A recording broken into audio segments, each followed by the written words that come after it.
కోలాహలంగా పోలేరమ్మ తల్లి జాతర మహోత్సవాలు. మరి మీరు దర్శించండి.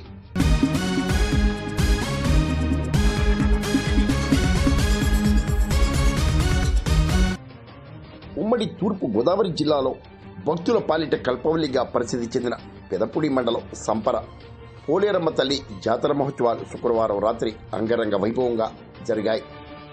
మేళతాళాలు, మంగళ వాయిద్యాలు, డప్పు వాయిద్యాలు, గరగ నృత్యాలతో అమ్మవారి జాతరను ఘనంగా నిర్వహించారు. జన సైనికులు ప్రత్యేక ఆకర్షణగా నిలిచారు. జనసేన మండల శాఖ అధ్యక్షుడు నాగిరెడ్డి వీరాస్వామి తదితరులు పాల్గొన్నారు.